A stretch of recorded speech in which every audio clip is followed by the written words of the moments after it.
చిన్ని బాలరాజు విషయంలో చాలా తాపత్రయపడుతూ ఉంటుంది. తన తండ్రిని నార్మల్ స్థితికి తీసుకొని రావడానికి. కానీ రాజు వాళ్ళ ఇంటికి తీసుకొని వెళ్తే మనుషులు మరలా వచ్చి ఎక్కడ అటాక్ చేస్తారో అన్నట్టుగా హాఫ్ టికెట్ ఇంటికి తీసుకొని వెళ్తారు. అక్కడే చిన్ని దగ్గరుండి తనకు సేవలు చేస్తూ ఉంటుందన్నమాట. అయితే ఈ హాఫ్ టికెట్ ఉండి, "అన్నా, నువ్వు చెప్తూ ఉంటావు గదా! చిన్ని మా అమ్మరా, మా అమ్మే నా కోసం ఇలా పుట్టిందిరా అని, అది నిజమేనా అన్నా? నీకోసం ఎంత తాపత్రయపడిందో, యముడితో సహా పోరాడి నిన్ను బ్రతికించింది.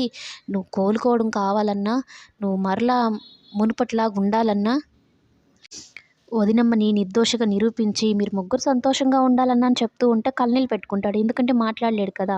ఇక చిన్ని వచ్చిన తర్వాత ఇంకా కళ్ళనీళ్ళు ఎక్కువైపోతాయన్నమాట. "ఎందుకు రాజు ఏడుస్తున్నావు? ఆకలేస్తుందా?" అన్నట్టు చెప్పి తన కోసం వెంటనే భోజనం కూడా చేస్తుంది.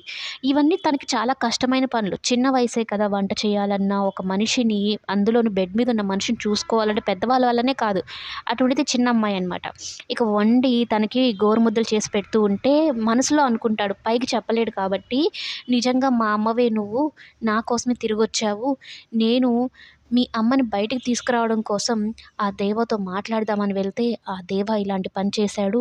దేవుడు నాకు త్వరగా శక్తిని ఇచ్చి మీ అమ్మని బయటికి తీసుకొచ్చేలాగా చేయాలని" అయితే అనుకుంటూ బాధపడుతూ ఉంటాడనమాట. చిన్ని కూడా తన మామయ్య గురించి బాధపడుతూ ఉంటుంది. "మామయ్య, నన్ను క్షమించు. నేను అమ్మని తీసుకొని వస్తాడు. రాజుకి నేను దగ్గరగా ఉండాలనే ఉద్దేశంతో వచ్చాను. నన్ను క్షమించు మావయ్య" అని పడుకొని కుమిలి కుమిలి ఏడుస్తూ ఉంటే, అలా ఏడుస్తున్న చిన్నిని చూసి బాలరాజు చాలా ఎమోషనల్ అయిపోతాడు. తన బాధని పైకి చెప్పుకోలేడు, ఒక కన్నీటి రూపంలో తప్ప. ఇక సత్యం జరిగినవన్నీ గుర్తు చేసుకుంటూ బాధపడుతుంటాడు. నా మేనకోడలు ఆ నీచుడిని, ఆ దుర్మార్గుడు కాపాడుకోవడం కోసం వెళ్ళిపోయింది అనుకుంటూ, ఇక సరళ తన పుస్తకాలు, బట్టలన్నీ ఇసురు కొట్టేస్తుంది కదా! దాన్నంతా గుర్తు చేసుకొని బాధపడుతూ ఉంటాడు. అక్కడ ఎన్ని కష్టాలు పడుతుందో ఏమో, ఆ నీచుడి కోసం వెళ్ళింది అన్నట్టుగా సత్యం ఆలోచించుకుంటూ బాధపడుతూ ఉంటాడు.